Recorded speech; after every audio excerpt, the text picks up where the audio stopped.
Hello, everyone. So today we're going to be talking about revolvers. Okay, so which is the best revolver? I pulled out a bunch of revolvers here. It's not even all of them. It's just some of the revolvers I've collected over the years, and we're going to talk about them. So real quick, at the far end over here, I'll let you guys guess what that is.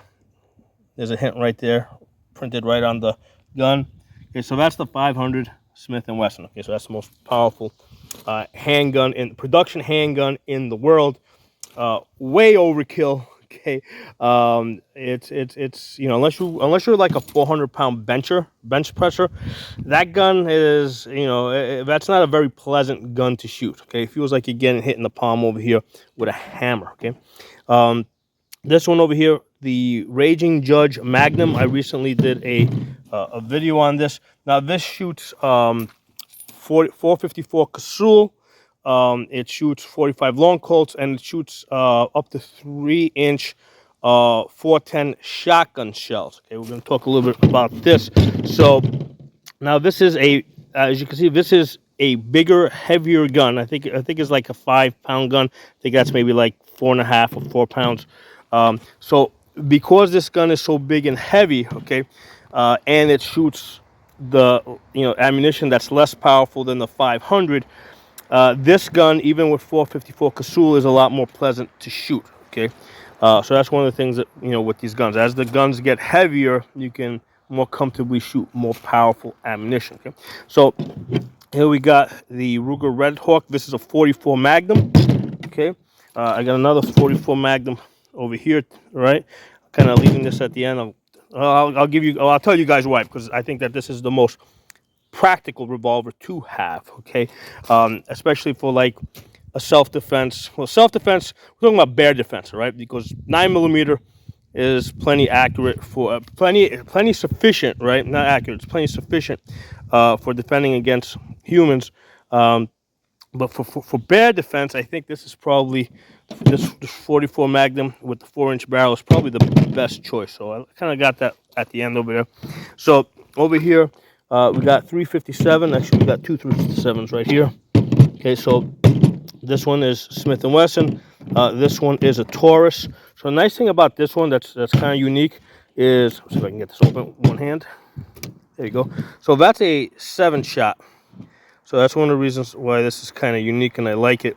So here's the thing. I've had many Tauruses over the years. Okay, any Taurus that I shot like more than 2,000 rounds on, I broke. Okay, so with high round counts, I can only say of Tauruses because I haven't run up high round counts on any of the Smith and Wessons or the Rugers. With the Tauruses, at one point early on in my gun training career, I was running up high round counts with a few different Tauruses, and every one that I ran went over 2,000 rounds. I pretty much broke the gun. Something broke on it. Something fell out of it. The timing went off. Something. So this one over here, this 7-shot, was given to me as a free replacement because Taurus does have a lifetime warranty, and if they can't replace the gun or fix it, they give you a replacement. So the one that I had was no longer in production, so they gave me this one. Okay, we're going to talk a little bit more about this in detail. Over here, we got Smith and Wesson 357. This is a 6-shot. Really nice shine. This has like the same finish as the 500, so it's kind of like a baby. It looks like it's a child of the 500 Smith and Wesson. These guns look very, very, very similar. Okay. Obviously that's 357. That's a 500. So anyway, let's get this one over here. So this one over here, even though it looks like a 357, it's actually a Taurus tracker. Okay, this is a 9-shot 22 long rifle. So this is a fun revolver that you can do lots of shooting with. And again, this one here was given to me as a replacement, right? Because the one that I had before that, which was really nice. It was a much lighter weight one than this. Really nice shooter, but basically I ran that into the ground. It broke on me.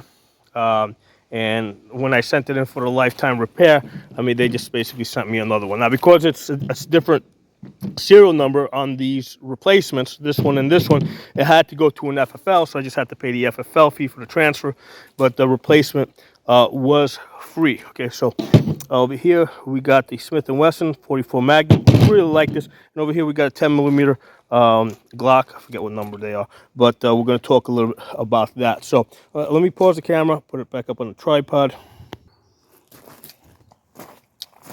All right, so let's talk about revolvers. Okay, so first thing is, why would you want to have a revolver, right? Why? Actually, hold on, make sure the camera's in the right position. Yeah, a little bit more this way. Okay, yeah. So first question is, why revolver? Okay, why would we want to have a revolver versus a semi-automatic? So now the reason why I have so many revolvers is because I'm a gun instructor. Basically, I'm in the business, so I got to be able to train people on it. I have to have a frame of reference. I got to be able to say, I've shot basically all guns, and I can tell you, I can recommend this gun to you versus that gun. You know, so I have to have that frame of reference, which is part of the reason why I have to have lots of guns, and I have to shoot them all on a somewhat regular basis. Even though I don't shoot these guys that much anymore, because, you know, I already did that like 10 years ago. So I already, you know, I mean, I've already built up that experience. But once in a while, I'll pull them out for fun. So let's talk about the 500 Smith & Wesson, okay? So I bought this some, I don't know, almost 10 years ago when I was much younger, okay? Much stronger, okay? Yeah, so basically, you know, with the 500 Smith & Wesson, I've mentioned this in a separate video that I did a long time ago. It's a 5-shot, okay? And the first shot is wow, okay? You shoot that first one, I mean, it feels like you're getting hit here with a hammer, and you're like, wow, okay? The second shot is gonna be like, ouch, okay? Now you're starting to feel that pain, okay? The third shot is like, okay, this is no longer starting to be fun, okay? Fourth shot is, I hope this is the last one, okay?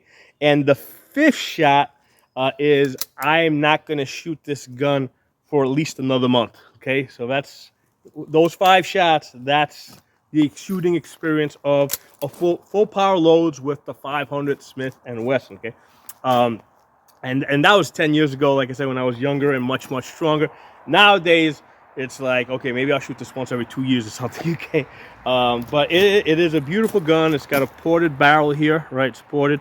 This one here is, you know, it looks like it's like an 8-inch barrel because of the cylinder being fairly big, all right? But yeah, it's actually like a 6.5. Okay? So one of the things with these large cylinders, right? Because here's the thing, this is a mechanical gun. So when you press the trigger, you're mechanically pulling back the hammer and rotating the cylinder. Okay, so the bigger the cylinder, the more mass you're turning, the slower you're gonna be. Okay, so with this gun here, it's a very smooth gun. Like I can actually, like, not that I would ever actually shoot full power loads that fast, okay? First of all, they're pretty expensive, so you're gonna want to savor them and go slow with them. You know, that's part of the reason why I got into reloading, okay? But it's a very smooth gun, okay? But like I said, it's a great novelty. Is this a good gun for bear defense? And we're not talking black bear defense, right? Black bears you can kind of deal with. First of all, they're not aggressive. Like, and if you ever did get one that was somewhat aggressive, I would probably shoot this little Glock 43, not the bear, but basically at the ground, kind of scare it off, and usually they'll just don't go running. Okay, so black bear is not aggressive. If you got like a brown bear or a grizzly bear, yes, this will do the job. Okay, plenty adequate. But however, if you don't make that your hit with the first shot, you might not get that second shot because that follow-up shot is just going to be so slow, and you know, it's probably, you know, even though the gun is adequate, it's hard to make follow-up shots with. Okay, so this is not a good choice. Okay, so 454 Casull. Okay, so this is a Raising Judge Magnum. Shoots Like I said, it shoots a 45 long Colt, 454 Casull, and up to 3-inch 410 shotgun shells. And I was planning to do a separate video on, is this gun practical? Having had this gun for some 10 plus years, what I find is that it doesn't do like it does three things, but if you had like a dedicated 454 Casull gun, it would probably be lighter, a little bit. First of all, like let me pull the trigger here, right? As fast as I can go. Okay, that's a little bit slower just because I'm rotating a much bigger cylinder, and it's also a lot more tiring on my finger. Okay, so a dedicated 454 Casull, I think, would be a better choice. Okay, now the good thing about this is because it's such a heavy gun, the mass picks up the recoil. So even the 454 is less powerful than the 500, but it is like the felt recoil is significantly less powerful. Okay, so this is something that I can rapid fire and make quick follow-up shots. However, the problem is because I'm rotating that big cylinder, it just tends to slow me down a bit. Okay. Now, how about a 45 long Colt? Okay. A 45 long Colt in a gun this big feels like 22 long rifle. Okay, so you can put 45 long Colts in there, and you can have like your daughter or your wife shoot it. And because the gun is so heavy, it's gonna feel. And 45 long Colts, if you're getting full power loads, can have up to, it can be almost as powerful as a 357. Okay, but it's gonna feel like a 22 of them. Okay, now they make 45 long Colts in cowboy loads, which are basically like 38 specials, right? Which again, this is gonna feel like it's nothing. But they're expensive, right? Even the 45 long Colts, it's not something that's commonly sold. So there's no good reason that I have found, unless you're doing like these cowboy competitions where you're specifically shooting 45 long Colts. There's no good reason what I have found to shoot 45 long Colts. They're more expensive. The 454 Casull is a nice round, particularly if you're reloading, because you can reload that with 45 ACP bullets. Right, so same diameter bullet. So that's a cool thing about 454 Casull. You can reload cheaply. However, rather than get this Taurus, right, if you want the 454 with Casull, I would actually recommend getting the Smith & Wesson 460, okay, which is built on the same frame as the 500, okay. The gun looks exactly the same, okay.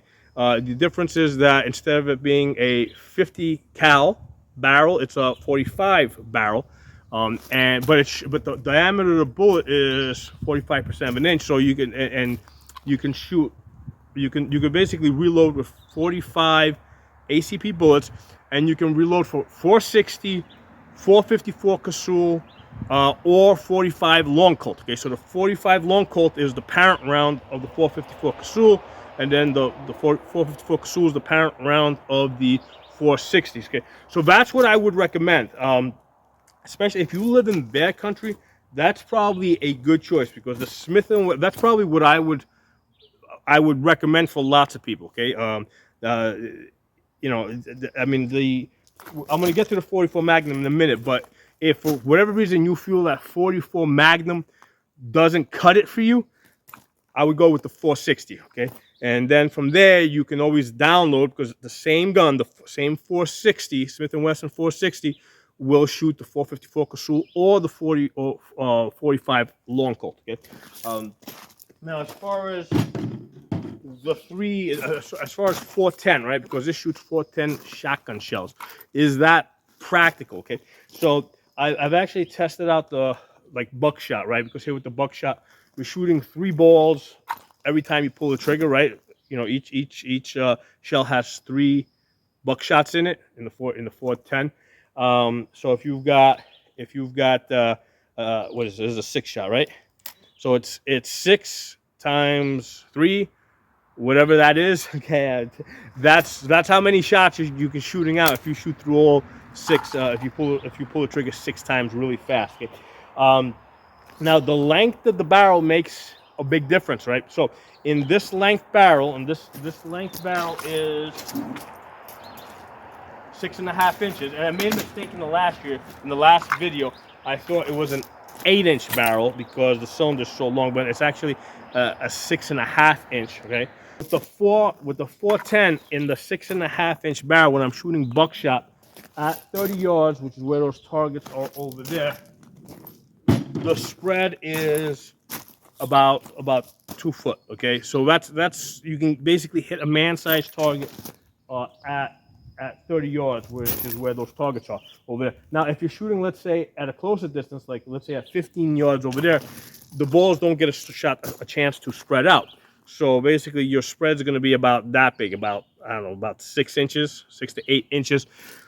Now, that changes drastically if you go to a shorter barrel, okay? Because I've shot Raging Judge Magnums that have like the shorter 4-inch barrel, okay? So with the 4-inch barrel, right, what happens is, like, by the time you get to like just 15 yards, that same ammo, right, that same buckshot in the 410 has spread out like that big, like almost 3 feet.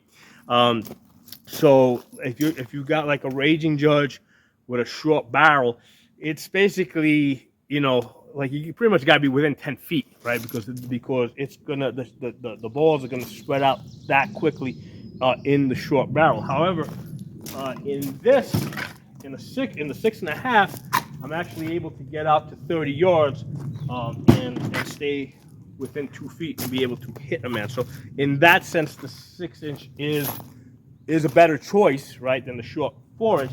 However, like, when I think about this, it's like, okay, so basically if I'm shooting at 30 yards, am I any better than I am, let's say, with this Glock 43 that shoots 9mm? Because remember, with buckshot now, when you put buckshot in here, remember, it's a 410. You're barely getting 9mm power at 30 yards, right? At best, maybe you're getting 9mm power.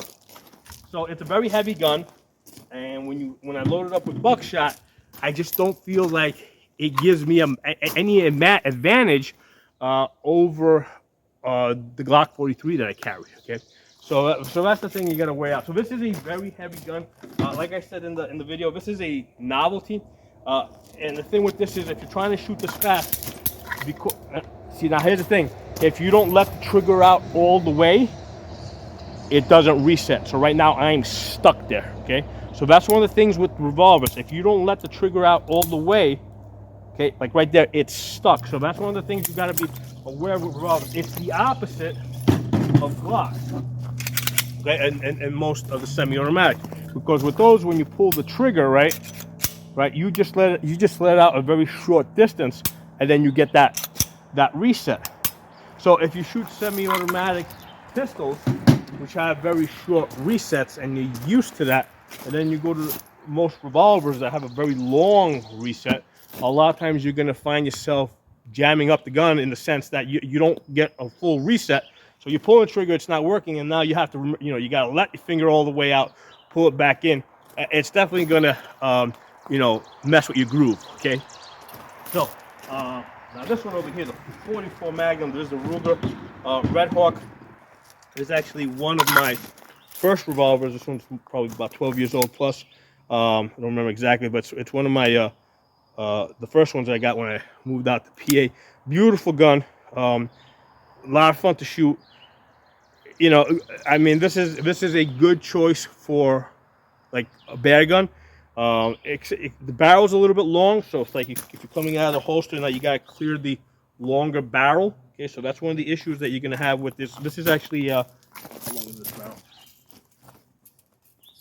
This is 7.5 inches. Okay, so that's the only issue with this. As you're coming out of the holster, you gotta the barrel's gotta clear the holster, so it can be a little bit it's a little bit harder to get it on target. So that's my main reservation with this. This one over here, that one's the Ruger. This one's a Smith & Wesson. This one has like a satin finish. This one has the 4-inch barrel. There's also 44 Magnum. This is a nice size. So if you're in like brown bear country or grizzly bear country or Kodiak bear, this is a nice light gun, right? If you need to go light, this would be a good choice. Now, let's talk about bear defense for a second. if you're in bear country, you're always going to have two guns, okay? And ideally, two guns may not cut it because basically, you know, a bear. People don't realize a bear is pretty much as fast as a racehorse, okay? And you know, horses normally don't sneak up on you.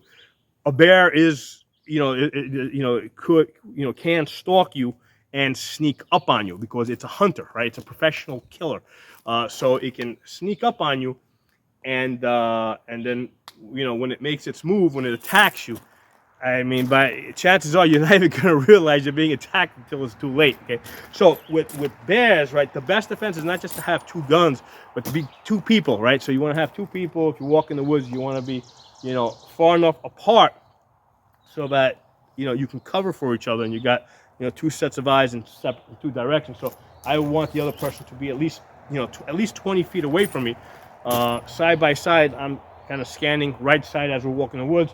He's scanning the left side.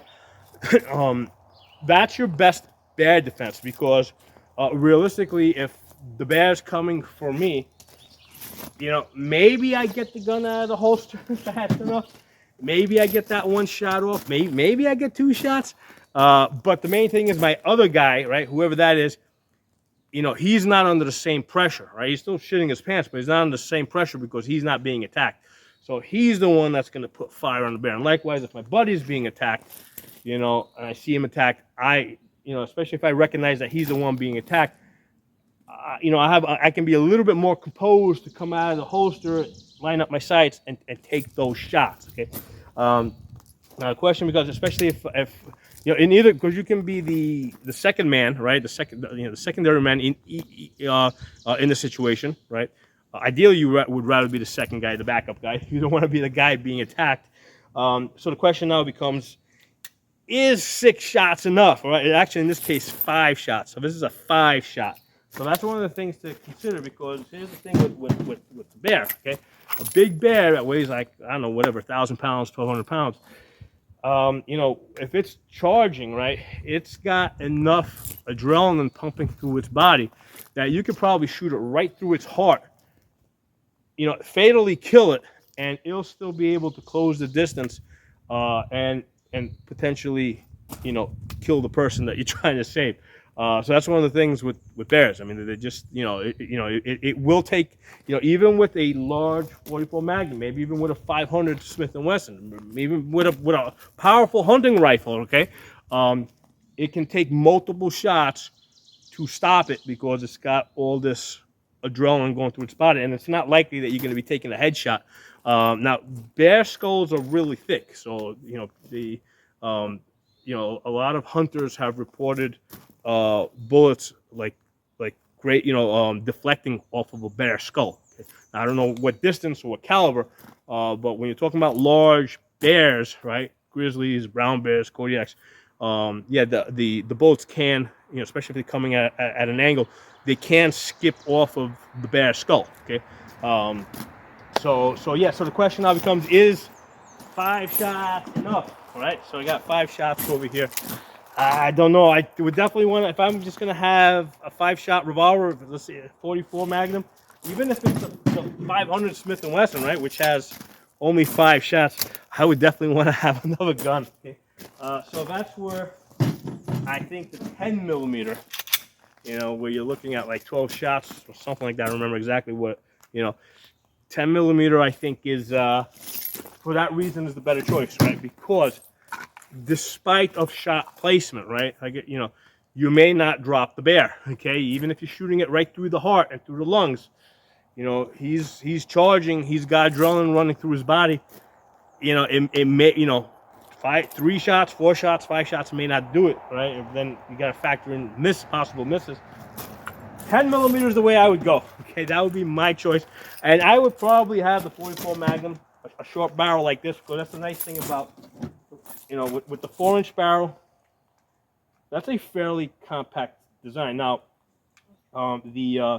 it's still, you know, with the 4-inch barrel, it's still larger. It still takes up more space than the semi-automatic pistol, right? So that's why, another reason why semi-automatic pistols are so popular. They just take up less space. But that would probably be my choice for grizzly bear defense. Okay. So I do also want to show you guys this 22 Magnum over here. So this is nice. This is a good practice gun, right? So again, now one of the interesting things here is that the trigger pull on all these revolvers is about the same. Okay, so same thing with this. If I don't let it out all the way, gun's stuck right now. Okay, so that's one of the things that that trigger's not coming back. You know, I have to let it out and then pull the trigger. Okay, so that's one of the things that you gotta understand with revolvers. You gotta have that. You gotta let out that trigger all the way, and that's one of the things. Like under stress, if you're scared, maybe you don't let it out of the way. Especially if you've been practicing with semi-automatics that have a short reset. You know, now you're more prone to not letting it out all the way. Okay, so I want to do something with you guys. Put my ears on. We're gonna shoot the 454. We're gonna shoot the 44 Magnum and this 22. I'm gonna shoot at that target over there, and I'm gonna try and shoot as fast as I can. All right, I'm gonna try and dump the cylinder. Let me make sure this camera's still rolling. Okay. So we're gonna start off with the 454 Casull. Actually, this one's got two latches. It's got a latch here and a latch there. Okay, so this one's got that big, heavy cylinder.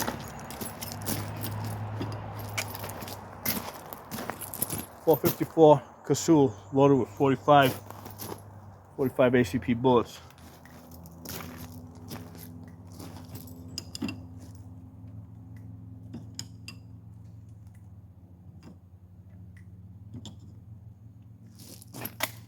Okay, that target right there.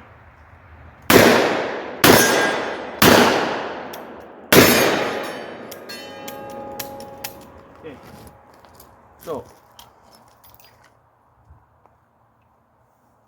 we did get two misfires. Again, these are reloads that I did several years back. I covered in the last video what I used. Oops. And actually, I think it's the primers, because these primers are being hit here good. This one's are not being hit, so I think the primers are probably bad or very hard or whatever. Again, I mean, if I was going to rely on this for bear defense, I wouldn't be using reloads. But the point is, I just want to see how fast I can shoot this. But anyway, let's do the 22 Magnum now. All right, so this one over here, this is a great practice gun if you like revolvers. This tracker, right? You just shoot, load it up 9 shots with 22 long rifle.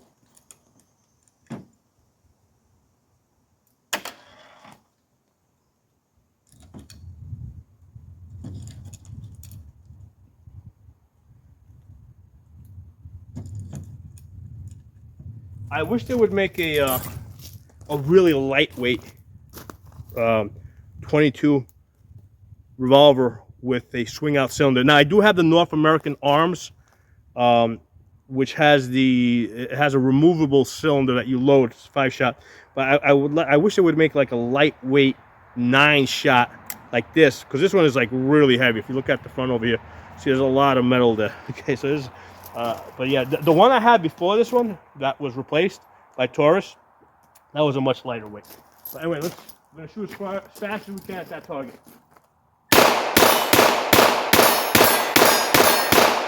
Okay.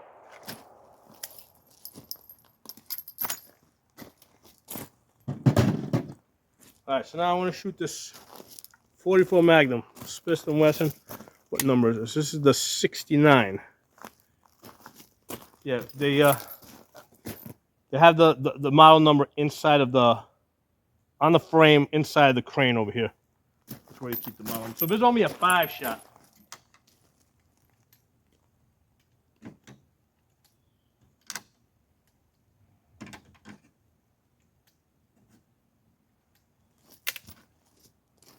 All right, same target. See how fast I can shoot it.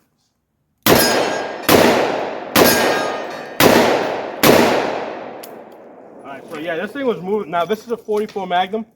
These are not reloads. These are factory loads. And the recoil was actually much more than the 454 Casull, because it's such a heavy gun, right? So the mass of this revolver was picking up a lot of that recoil, and I was actually kind of surprised at the recoil of the felt recoil on this 44 Magnum, because number one, this is a much lighter gun because of 4-inch barrel. A lot of times when I'm shooting, I shoot this heavier one with the 7.5-inch barrel. So now again, the extra weight is picking up that recoil. So I was surprised. I forgot how much the felt recoil of the 44 was on the lighter, smaller frame gun. But let's shoot 10 millimeter. Now this is a polymer 80 that I built, and it's got this really cool.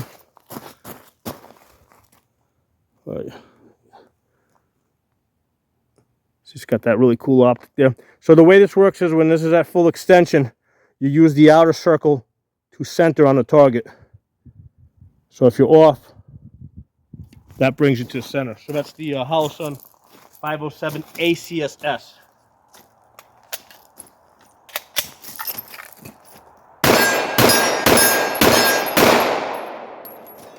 So that was actually a lot easier to shoot. Now what's happening here with the semi-automatic, the recoil spring, right, acts as a shock absorber. So that's picking up a lot of the felt recoil. So that actually softens up the felt recoil. So the 10 millimeter feels a lot lighter, way lighter than the 44 Magnum. Now, you know, of course, there's something to be said of what brand I was using, and you know, which might be a hotter load. Now the 44 I was using was Magtech, so it's not like a particularly hot load. You know, so Magtech is not like a super expensive 44 ammo. It's not like hunting grade ammo or self-defense grade ammo. So it's just target ammo I was using.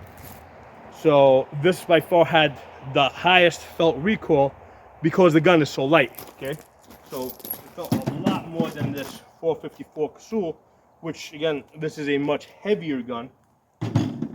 And the 10 millimeter, you know, again, this recoil spring picks up a lot of that recoil. It also is nice to have the optic, especially this specific type of optic that you know, gets me on target really quickly. You know, and the nice thing about this, about the optic, right, is I'm focusing at my target, which is what's gonna. Here's the thing: if you're shooting with iron sights, right, what you gotta focus on is the front sight, right? Your eyes like a camera; you can only focus on one thing at a time. Okay, so with the iron sights, you pretty much have to look at the. I'll do it this way, so you gotta look at the target, right? You know, get on the target. Now you gotta shift your focus back from the target to your front sight, right? So that the target's blurry and your rear sight is blurry. And you know what? You gotta ask yourself: are you gonna be able to do that if you got a bear charging you down? And the natural thing for you to do is to stare at the, you know, look at the bear, right, that's charging at you. And what's going to happen is if you're, you know, the natural thing, your body's going to want to focus on that bear, regardless how much you practice, because unless you specifically practice with real bears charging at you, you're probably doing it for the first time. Okay, it doesn't matter how many thousands of rounds you might have practiced with. So you've got a bear charging at you, you're going to be focusing on that bear. You're not focusing on your front sight. So what that means is you're point shooting the gun. Okay, you're point shooting a gun. Now, by contrast, okay, with this, single point of aim, right? So if I got a bear over there, I'm focusing on the bear, okay? And then that reticle is on the target, right? So I'm not trying to shift my focus from the bear back to my sights. I'm staying on that bear. That's where I'm looking at, and then my reticle appears on it. Okay, so that's why this is. That's really a better choice. Okay, so that makes a big difference for practical, real life self-defense type of shooting. Okay, now you can still have your iron sights on this as a backup. Okay, you know. So anyway, those are my thoughts on revolvers. I think revolvers are wonderful. I got lots of revolvers. I think they're great novelty guns. If I was in bear country, yeah, I would probably bring this one here because it's lightweight. The 44 Magnum 5-shot. I would bring this as a backup. to the 10 millimeter. Okay, because in any real self-defense, you know, in any situation where you're likely or there's a good chance that you might actually have to use the gun, you're always gonna have two guns. Okay, so normally like our AR, you know, our AR-15 is our primary gun.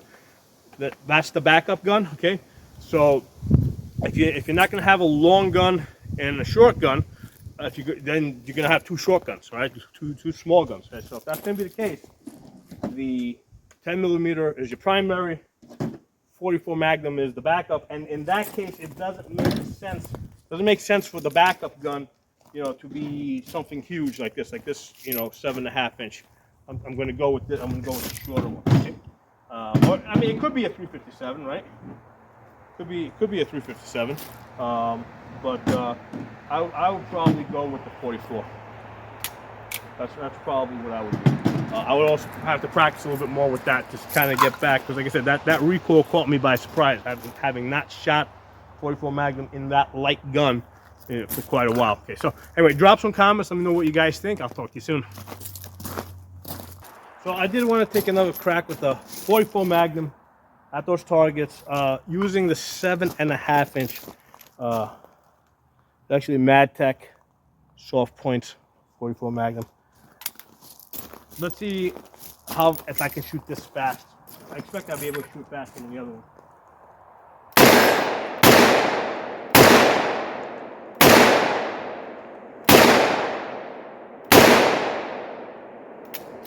Yeah, no, that's still recoil there. It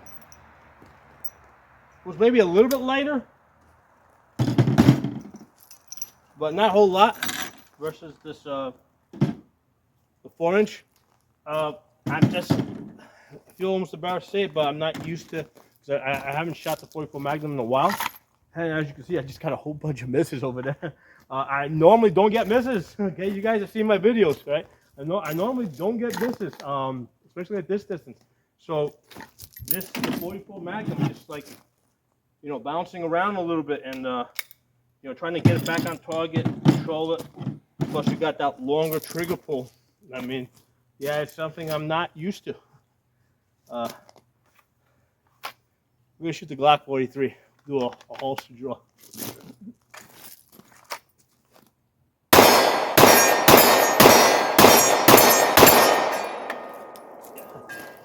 Yeah, that's what I'm used to shooting. This is what I've been shooting for the most part. Either the 43 or the 17 or the 19. Lately I've been doing most of my shooting with the 43 because that's what I carry. But yeah, it's yeah, if you're used to shooting these handguns now that have these short resets, right, where it just lets out there, then you press it, and then you go to something like these revolvers that have this long reset, where, you know, if you don't go all the way, all of a sudden you don't reset. Yeah, that's a whole, you know. I mean, obviously I've done plenty of shooting with these, but it's really easy to forget. And you know, if I was going to be carrying revolvers, right, which I'm not planning to, but if I was going to be carrying revolvers, yeah, I'd have to go back and start doing I'd have to start doing a whole bunch of training with it. You know.